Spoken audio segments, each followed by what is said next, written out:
My name is Ben. I'm the CEO at Charlie, and you're here today as part of one of our Small Business Matters events. Um, at Charlie, that's really kind of what drives us as a business, right? Helping small businesses to thrive in what is often an incredibly challenging environment and time. There are lots of things on our plates, lots of challenges that we need to overcome.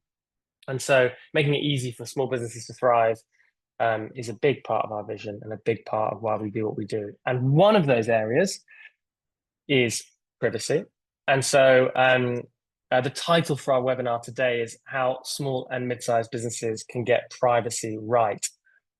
Subtitle, Takeaways from 100 plus audits. And the two people that are going to be helping us unpick some of those takeaways from those audits are Demi and Gateley from the Trust Keith team. So guys, I'm going to hand to Gateley will go first, and then Demi. Do you want to just introduce yourselves a little bit, talk a little bit about what you guys do at Trust Keith, and kind of what brings you here today? Hi everyone, I'm Kaylee Logan Clycorn. My name is apparently too long for Zoom and it's cut off the second part of it. But I am the lead DPO at Trust Keith. I have the pleasure and the privilege of working with a team of fantastic DPOs and experts at Trust Keith. My background is that I have been working in data protection for more years than my obviously very youthful face will let you know. I most recently was working in the third sector for a large international NGO as their head of operations and data protection before I came over to Trust Keith. So lots of various experiences with data protection in various different global contexts. Awesome. Amazing. Shall I go next, Ben? All right, yeah, cool. do it, please. Hi, everyone. My name is Demi Lovegrove, and I'm a data protection expert here at Trust Keith. So I have the privilege of working with Kaylee here at Trust Keith. A bit about me, I am clearly a New Zealander. Hope you can understand my Kiwi twang, Ben. And I've spent the last few years predominantly working with startups, so helping them understand their data protection obligations. And prior to that, I worked at a data regulator. So a bit of a mixed bag of experience, and I'm really looking forward to our discussion today. Yeah. And I was going to ask Kaylee, like, how do you get into becoming a DPO? But you kind of answered that question. Generally, I'm always like so energized and inspired when you meet people that do things that in some instances you've never heard of, right? Like I think I only first learned the term DPO maybe like 5 or 6 years ago when it started to become much more part of the kind of small business lexicon. But it's amazing, and it reminds you that there are just so many awesome, tangential, broad roles and things that you can do on this planet. And you both have found yourself in the sphere of data privacy and security. So I think Annabelle, who's on there somewhere, is going to launch a bit of a poll for us. So while we roll through that, I'm just going to introduce, there it is, unbelievable. I have to say, the software I was using yesterday is called Butter. It's very beautiful, very lovely. Zoom is much more sort of mechanical. But there you go, there's a poll. Go and answer it. It's telling me that I can't vote, which feels a shame. I feel like my participation is being suppressed there by Zoom. But while we do that poll, let me just kind of overview a little bit about what we're going to be covering today, so you kind of have an understanding of how we're going to be steering this conversation. So very honoured and actually, very proud to have both Demi and Kaylee on the call from Trust Keith. Trust Keith is a company that I've known genuinely from inception. Its founder Rory is someone that I've worked with. He worked for us for a period of time, and even before that, when he was out starting some of his earlier businesses, we used to work together from a coffee shop in East London, probably like 10, 12, 13 years ago, which makes me feel incredibly old and grey-haired. And so, yes, it's a business I've known for a very long time, and they're a brilliant business because I think what they're trying to do is really demystify some of the stuff that relates to data and privacy, because it's a complex area. And I think as business owners, as people running businesses, people leading businesses, it's often a big question of where to start. And so they're a company that we've lent on many times for advice and guidance on what to do. And they're also a partner of ours at Charlie. So one of the things that we try and do at Charlie, and if you're a Charlie customer on the call, it's a good reminder of this, is we try and bring together what we believe are kind of really trusted providers in the space that want to work with small businesses, that want to support small businesses and want to help small businesses thrive. And Trust Keith is one of those providers, someone that we trust, someone that has a huge amount of credibility and genuinely wants to serve small businesses. And so we're going to be leaning on them today and covering a few topics. So as a business, they've probably carried out hundreds of data privacy audits for their customers. So we want to kind of understand, what do those audits look like? What information are you getting? How can I use them as a tool to help me understand what the kind of data privacy context is for my organization? And kind of also want to unpack some of the mistakes that we see. So what are the common things that businesses are doing that maybe they shouldn't be doing, or maybe they could think differently about as it relates to data privacy?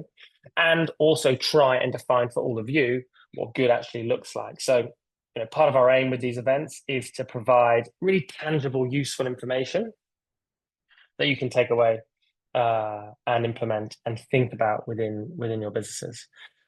So let's just start with the audit, and as a place to start and a place to understand, when a company is thinking about their data privacy and they're thinking, okay, I want to get a sense of where we're at, I want to get a grade, I want to kind of understand on the spectrum of good and bad, where we fit within that.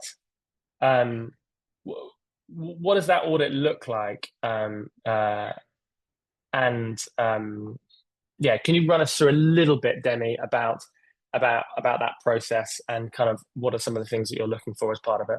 Okay, perfect. I might break that down into a couple pieces.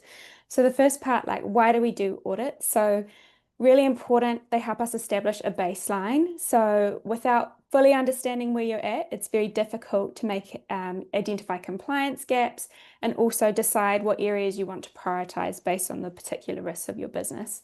So in that poll, I see a lot of people are looking for support. They don't even know what obligations apply to them.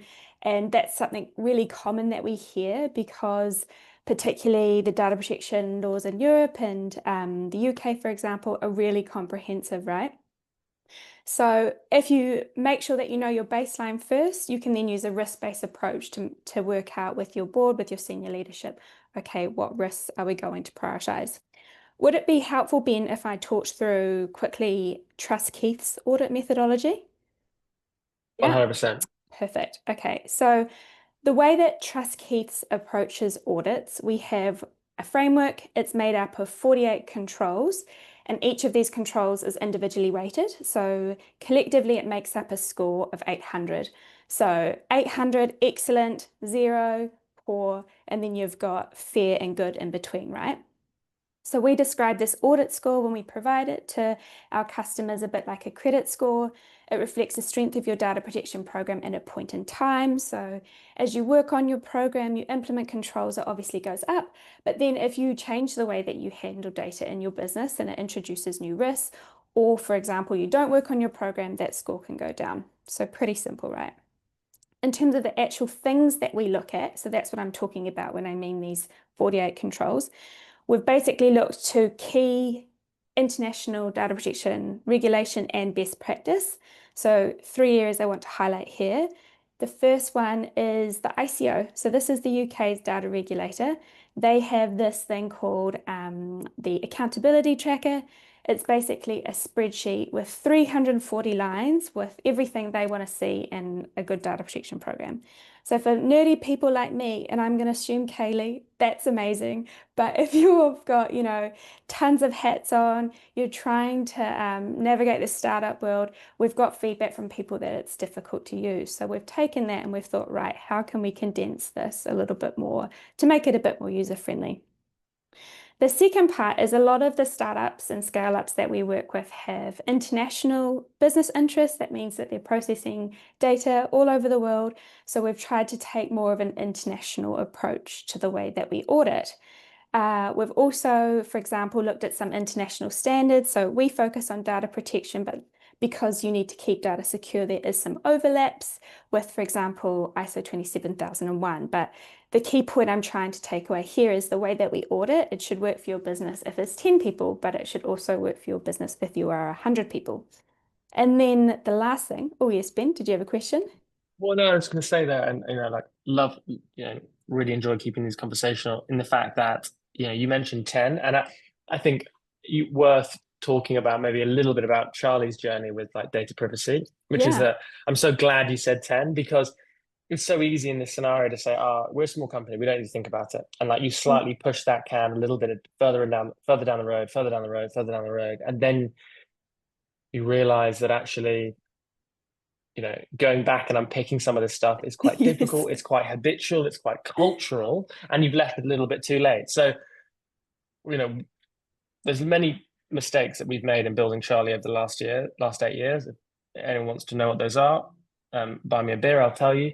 But one of the mistakes that we didn't make was taking privacy serious from day one, and kind of having it as something that's cultural. So I'm super glad that you said 10 because lots of our customers are at that very early stage. So just a reminder, gang, like even if you feel like you're at the beginning of that journey, still a great opportunity to take advantage of something like this and really understand how can I embed this in from day one.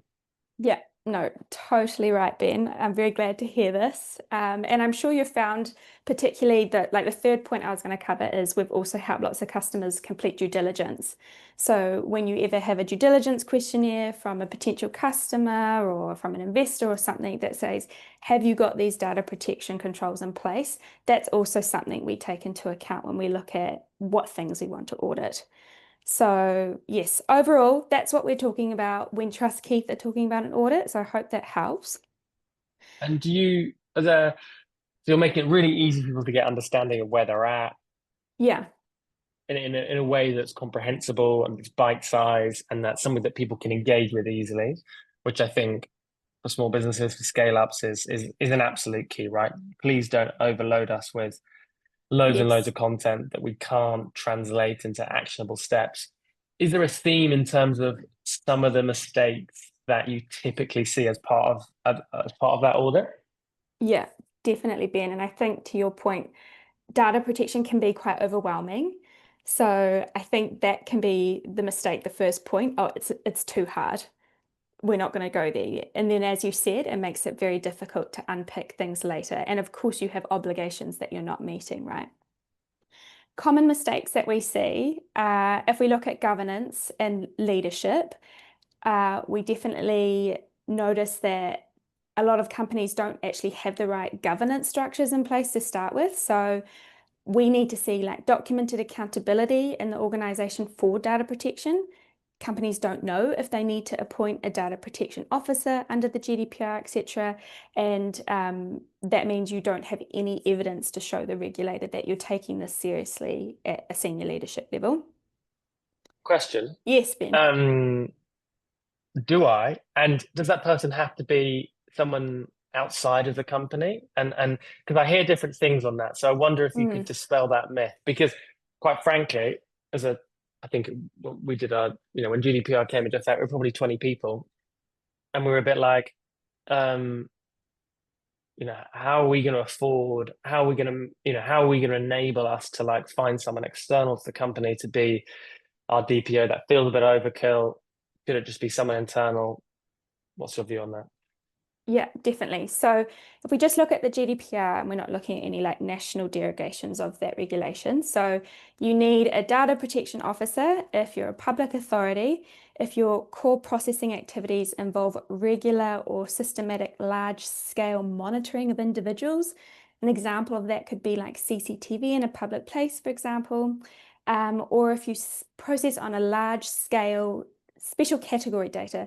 So this would be health data about any like anything sort of EDI. I'm trying to think in your business, Ben, that sort of data would be considered special category under the GDPR, and also criminal offence data. So that could be DBS checks, etc.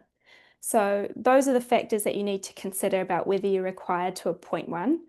A lot of companies do voluntarily appoint a data protection officer, even if they're not required to, because they want to make sure they have that really clearly like allocated person for data protection. But do note that even if you voluntarily appoint one, they still need to meet the requirements of that role under the GDPR. So a key point here, Ben, is they have to be independent. So they can be an internal person, absolutely, but they couldn't be, for example, the CEO or a person that's making decisions about how you process data, because you don't have that degree of independence to make decisions about data protection. And there's some other So I requirements. can't be our own DPO, basically. No, Ben, you can't. And the other thing Right. that you need is the right skill set, you need the right resources, you need direct access to the board, etc. Yeah. And yes, my skill sets as a whole are dubious. Are dubious to say the least. Just ask my team. I've taken us away. I'm going to take us back. No worries. Before we come on what good looks like, and I know Kaylee is like super keen to talk to us about that. Are there any other kind of common categories and mistakes that we would that you're just kind of expecting to see, right? They always pop up. Yeah, definitely. Not enough training happening. So you want your staff to be trained in induction and sort of do refresher training really frequently as well.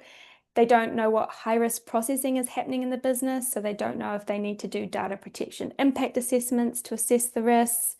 They don't understand the breadth of the data that they're processing or where it's stored or what their responsibilities are. I could go on forever, Ben. I will take a little bit more time though. I think also not covering the right stuff in your privacy notice is a really common one as well. Not knowing what your responsibilities are when you're directly marketing to individuals. And the other one I'm going to touch on is not having a breach process. So super important. Yeah, Kaylee's nodding. This is something we see all the time, and it's so important because if you have a personal data breach and it's going to result in risk or high risk, it triggers different notification requirements. And if you don't have that policy, your staff don't know what a data breach is, it can cause massive issues for your business. Yeah, very clear. So listening to all of that, it's part of it's kind of like triggering because you're like, oh my God, even as a Overwhelming. company that even as a company that I feel like we do a good job, I'm like, maybe we don't do such a good job. Or maybe we should be doing a better job. So I feel like, that's why the audit exists, right? There's such value in understanding what the state of play is.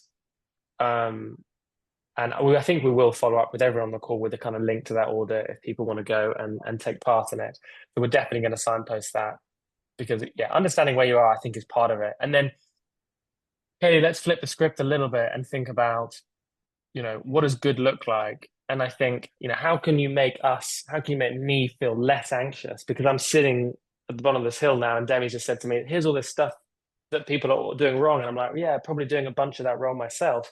So, what does good look like? And, are there increments to help us get there? Like, do we have to do everything at once? How should people be approaching building their privacy systems?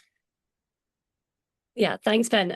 I mean, the first thing that I would say is lots of businesses at this and it feels really overwhelming, and it's really important not to panic. Like, it does feel overwhelming, and the principles of data protection are simple. The application is sometimes pretty complex and it can feel like a lot, but the key thing is like it can be done. It can be done, and we can break it down and we can make it achievable. And when you're thinking about what good data protection looks like on the day-to-day, like, I'm going to throw a term, like a data protection term out, which is data protection by design and default is what we're really looking for in an ideal world. And you can think about that a little bit like if you were buying a car. Like, when you buy a car, you don't then like get the seat belts and the airbag as an optional extra afterwards. Like, they are designed in as part of the process. Like, when the manufacturer in Japan or wherever else it is building this car, they think at the start, how are we going to keep people safe? Well, we need these seat belts, they need to be integrated, we need an airbag. And ideally, organizations should be thinking about data protection like that. Like when you first start a process, data protection would be built into it right from the very start. Now, what that means in practice is that it starts at the top of your organization. It starts with your leadership. Ben, CharlieHR are obviously in a fantastic position because they've got someone in leadership who is really bought into that, and that's amazing. That's not the case in every organization, but getting leadership buy-in is really critical. So you need to make sure that data protection is being discussed like with your leadership at that SLT level, that you've got risk registers that are really addressing data protection, and that you've got a data map that looks at everything. You know, all of these things are what we would look for exceptional.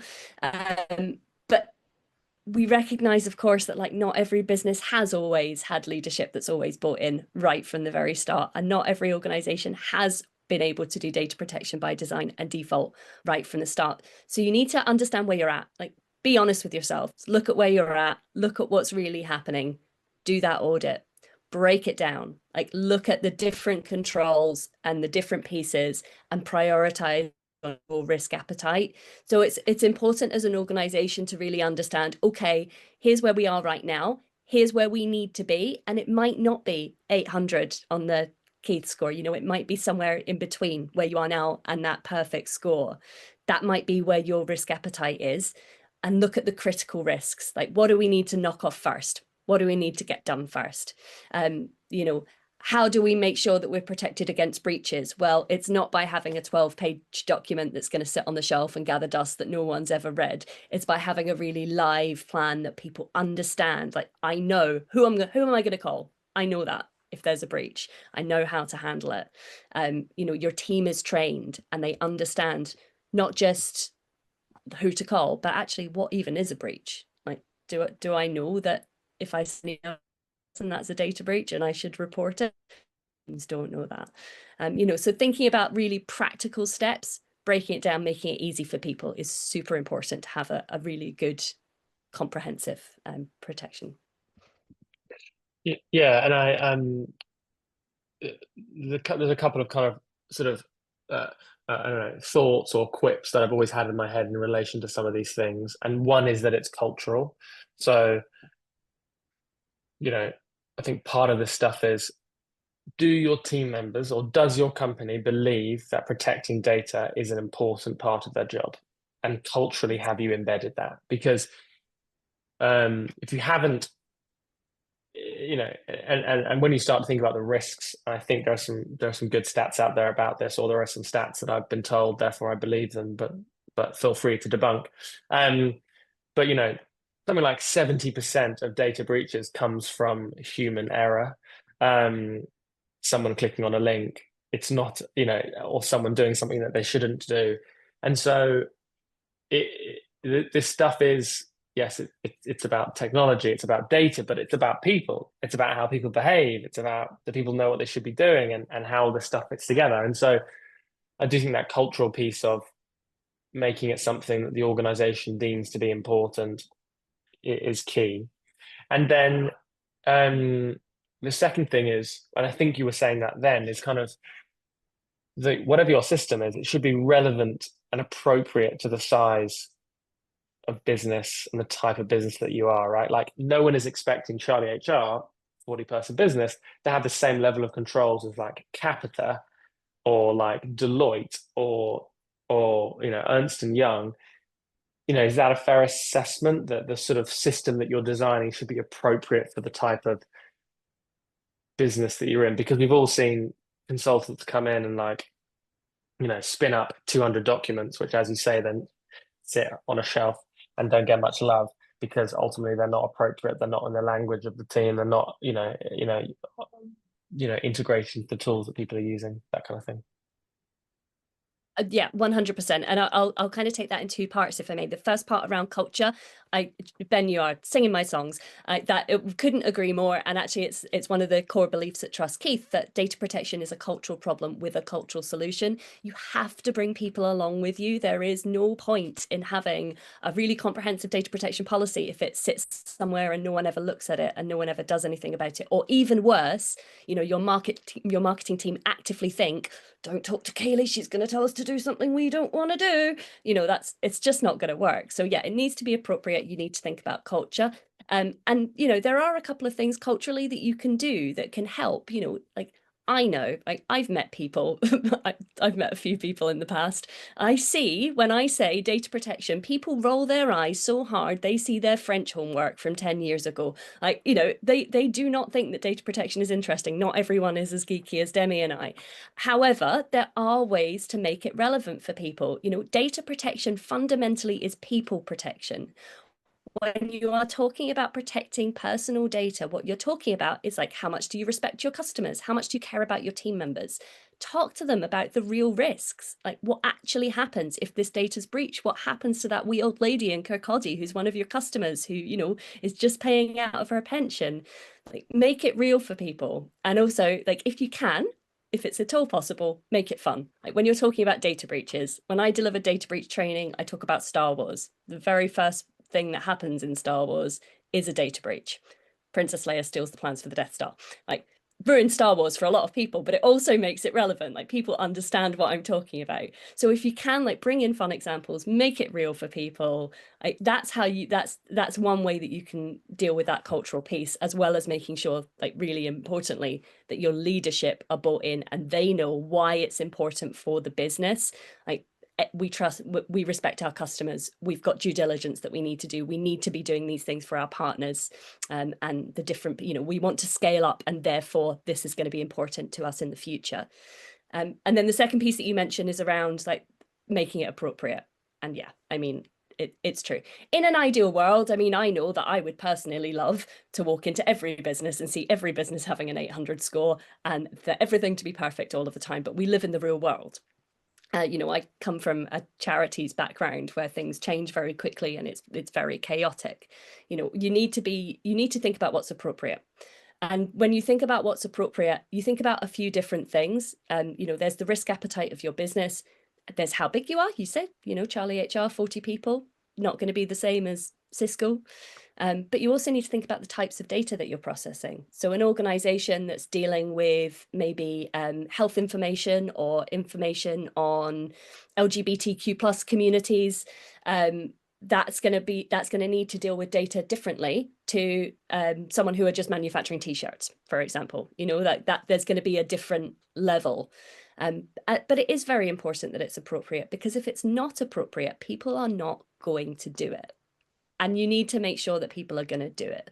Like, if it's appropriate, when you talk to your marketing team, they might say, oh, we'd really prefer if we could track everyone everywhere all of the time, but we understand why. That's fine. If your marketing team think, I'm just going to do this and I'm not going to tell anyone because actually none of this stuff makes sense to me and it's not appropriate to what we're currently doing, well, then you're going to have a point of failure later on. Sorry, I'm picking on marketing, and it's not because I don't love marketing people. It's just an easy example. You know, famously, marketing people are some of the loveliest people out there. This is a pro marketing podcast, everyone. So yeah, don't be taking this in any weird directions. I was gonna kind of like take what you were talking about, which is relatively cultural and people related, and how you bring people on the journey, and kind of weave in a question that we've had, because I like to keep it relevant and spicy. And I know we're going to do a Q&A at the end, but why not just do the Q&A now while it's relevant? Which is from Lauren saying, I struggle to get leadership bought in to data protection. What can I do in terms of, you were talking about bringing people on the journey, what can I do to get more buy-in?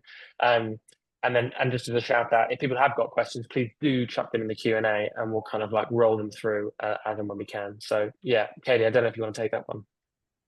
I can certainly try. Yeah, getting leadership buy-in can sometimes be tough. And, you know, you got to recognize that leadership have got a lot on their plate. But actually data protection is important. And I think it comes back to exactly what I was saying culturally about, you know, your wider team.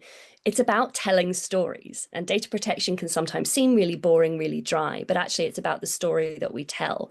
Why is data protection important to them, to their business? If you can talk to a leader about their particular function, their particular area, and what happens if there's a data breach, or what happens if there's a serious incident, talk about the journey for a customer, like make it really real for that leader. Do not spiel out, you know, a black and white thing that's been copied and pasted from somewhere else, because it's not going to resonate.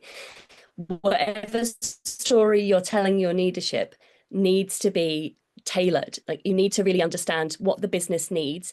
Ideally, think about the strategy and the future direction of the business. You know, we want to expand into the US in the next 3 years. In order to do that, we really need to make sure we're hitting these notes. Or we plan on working with these big funding institutions. We are going to get this due diligence, and here are the reasons that we need to start thinking about it.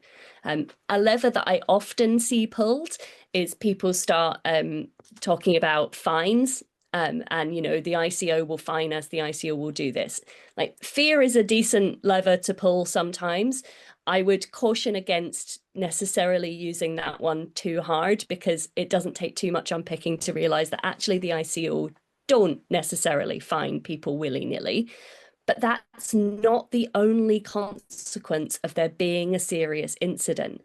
If there is a serious incident in your business, the ICO could look at you, they could decide that they're not going to do anything at all, but you still have to pay for the containment of that breach. You still have to recover your reputation. You still have to rebuild the trust with your customers. So I would really focus in on that part. Talk about the consequences that aren't necessarily a fine that might not come, because you might end up in a situation where, sorry, this is a bit of a tangent, but did you know that you can be arrested for armed robbery if you hold a bank up with a banana? And broadly speaking, that's what you're doing if you're saying you're going to get a massive fine from the ICO if you do this one marketing mistake. You know, you're holding a banana, and eventually people are going to stop believing you've got a gun. So, like, make it real, make it relevant, you know, tell the right stories, and find out where the in is for that particular leader. Yeah, and just you know, what I guess, Lauren, to sort of add some color from my perspective, you know, I was the COO before I was the CEO at Charlie. So I think as the COO, I implemented all of our data protection structure and policy and processes, and ran our ISO audit for a couple of years, and yeah, for at least 5 years, and that was kind of in my wheelhouse, in my department. And then obviously when I became CEO, it moved to other places in the organization, and so for sure I'm probably more apprehensive about some of this stuff now I'm sitting where I'm sitting than I kind of was when it was like one of my priorities, one of the things that I was having to work through. But one of the arguments that kind of reminds me and connects me with like why we do this is definitely about reputation and trust. And, you know, we live in a world where information travels fast, and people hear things quickly.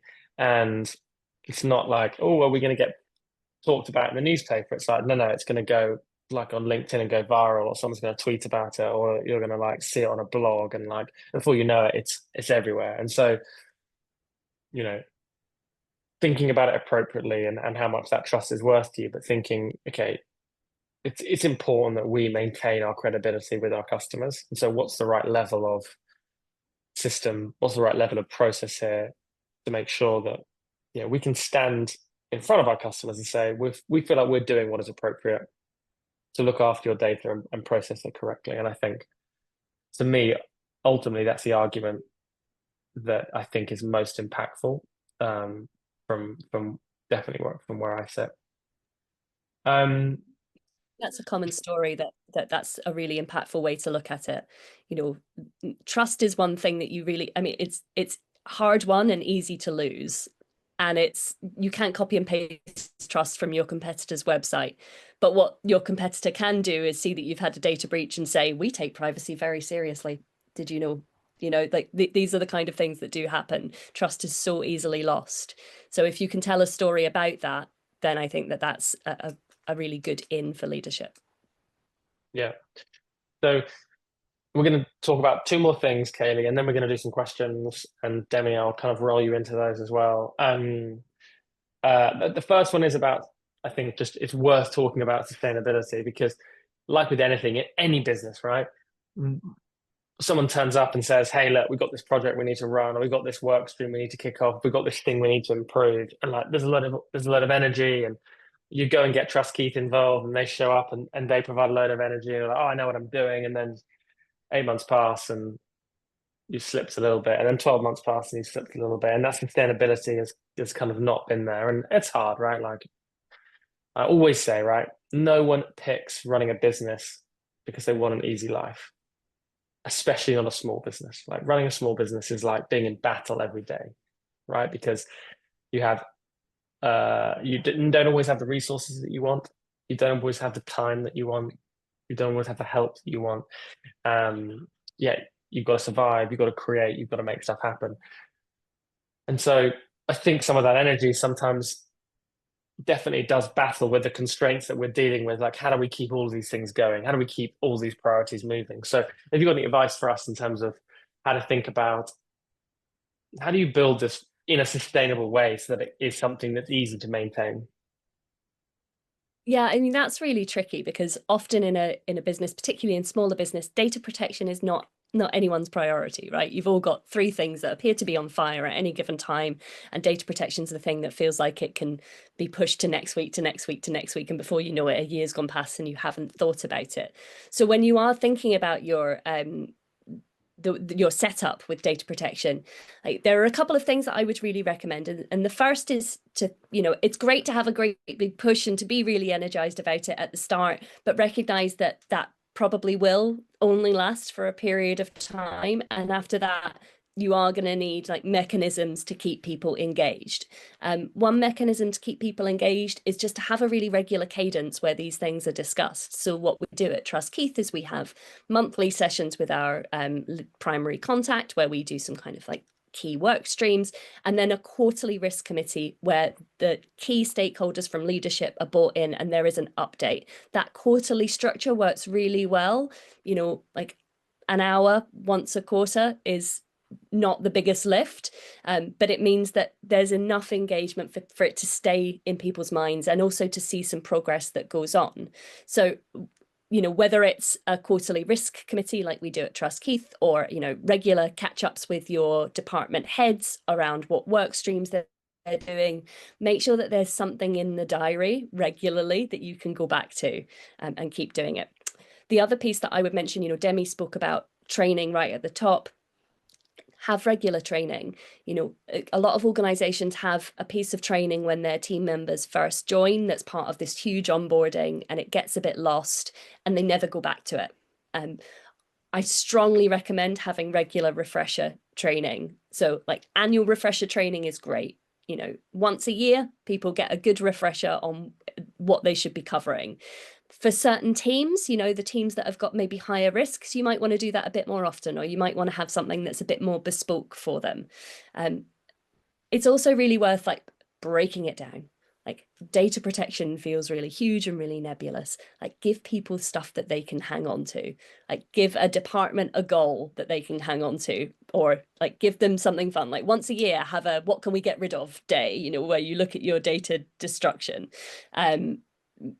Have a fun session, do fun training, like have a score. Like one of the really nice things about the Trust Keith platform is that there is a score, and that makes it really easy for people to like hook onto it and say, our score's gone up, fantastic. Oh dear, it's gone down. What can we do about this? There's that little bit of gamification almost of it that really makes it like easy for people to continue without it feeling like it's too much of a slog.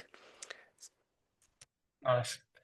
So, like my webinars are like a river, right? It's running, and you just have to like jump in and roll with it. So we're going to keep the pace. And so what we're going to do is we're going to roll straight into questions. But before we do that, and we'll definitely be done before 12 o'clock. We're never late. Like want to give time back. So 12:55 we'll be out of here. So you've got time to like grab a coffee, use the toilet before whenever your next meeting is. I know the remote lifestyle. I know people are going back to back to back. So 12:55 we're going to be out here. Before we roll into final questions and kind of wrap up, I want one practical tip from both of you, if that's okay. And Demi, I'll start with you. So like one thing that someone could do tomorrow that's super practical and very sustainable. Put in place a breach process and know what a personal data breach is. That's going to be my tip. There you go. I hope everyone wrote that down. Can I add another one? Have No, no, no. The rules please, was one. Ben, please. The rules was one. You need to know Uh, who to report that breach to. That was key. I think that's like a part A. There was like a part B to your part A. It I'll was. allow that, I'll put myself back on mute. there you go. And Kaylee, what's your practical tip? Look at your training and make it less boring. Whatever data protection training you've got, if it's boring, rip it up, throw it out the window and make it fun. Make it engaging for people. It can be done, I promise. Yeah, I want to say, and I think it was probably a long time ago, but I want to say that that we once ran a like fake, like yeah, like a fake data breach for the team where we got someone to plant something and pretend that something had happened and and it was kind of fun. It's a bit like those stories that you see of like people that get paid to like trying to break into buildings to test the security, and yeah, it made it like a team thing, and it was fun to see how people responded. And I think from memory they did pretty well. Cool. So we're gonna do a couple of questions and then we'll kind of wrap. So one of the questions that I wanted to it's a longie, but it's a goodie from Julia. So the question is, we've got SOC 2 and ISO 27001. Congrats. That's a lot. And we plan to outsource some of our implementations to a partner. That partner's got ISO 27001 and Cyber Essentials, and we're trying to figure out what the right data protection measures are that are kind of practical, frictionless as possible, while also being watertight on data protection. What kind of factors must we determine? Should we determine the appropriate measures to take are? Haley, do you want me to start off? Right, I'm going to give a really annoying answer and probably say it depends on the data that you're processing. Generally speaking, though, I would recommend doing an audit and then picking out your high risk and going from there. So Rome definitely wasn't built in a day, but I think focusing, if we like sort of speak very generally, things that we would generally look to implement first are often around training, around breach processes, around governance, etc. So I'm going to keep that short and sweet. Kaylee, anything to add there? No, I think you covered my annoying answer. It really, really depends on, the types of data that are involved. Super nice. Another question: are there any templates available for documenting data protection decisions or breaches? That people like any resources out there that people can kind of head to and think about? So certainly at Trust Keith, we've got a whole bunch of templates and documents that are rolled out as part of our wider platform. Where it comes to recording breaches, particularly, I mean, there are lots of different formats that you can do it in. We manage it through the platform, which is fantastic because it links into that continuous compliance piece.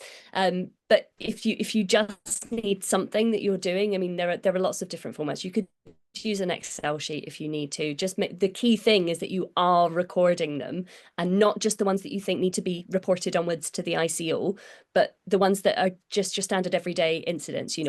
Margaret sent an email to Keely instead of Kylie. These things, record them on your whatever format you have it in, record everything that happens. Just to follow on Kaylee's point, I'd also recommend looking at the ICO. So that's the UK Data Regulator's website. So they have a ton of templates. They have templates for risk assessments. From memory, they have a records of processing activities template, which I didn't really go into in much detail, but it's basically a record of all the data that you process in the business, all sorts of assessments and things. So I would definitely recommend checking out their resources as well. Nice. Final question, then we're going to wrap. And I think this is the key one, and this is something that definitely I know plagues a lot of our customers, which is who should be responsible for something like GDPR if you're a small company, and where does it sit? Where have you seen it sit? I can take this one. So the actual answer to that question is, who is responsible for data protection in your organization? Is everyone. Everyone, yes. Yeah. We're all responsible. But actually, like, data protection can and has sat in lots of different places. So for myself, I originally came from an ops background. I was the head of ops. I did data protection. So operations is a really common one. Like, it also sit in legal, less common in the UK, but more common in kind of international markets, particularly in the US, is that it sits in technology and IT. So, you know, we've seen it sit there. But there is no one answer to where it should sit. It will sit usually somewhere that it's grown organically in the organization. So smaller businesses and startups tend to have had it in operations originally, and it will grow out of operations as a function.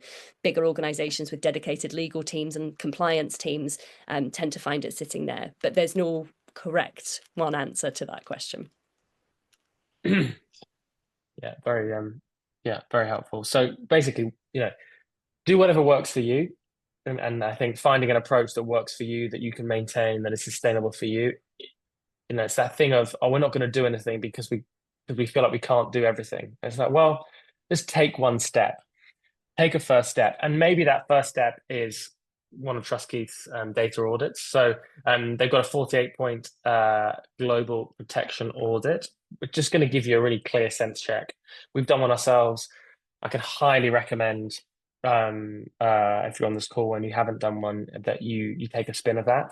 It will just give you a really good sense check of where you are. We're going to do a follow-up, so you'll get a link to that in there. If you are a Charlie customer, easier thing to do is just head to the marketplace and see it on the left-hand nav bar, marketplace, head there, search for TrustKeith, and you'll find the audit. You're also going to find a load of other great trusted partners that we have relationships with, that we recommend, that we've worked with, that we know want to support small businesses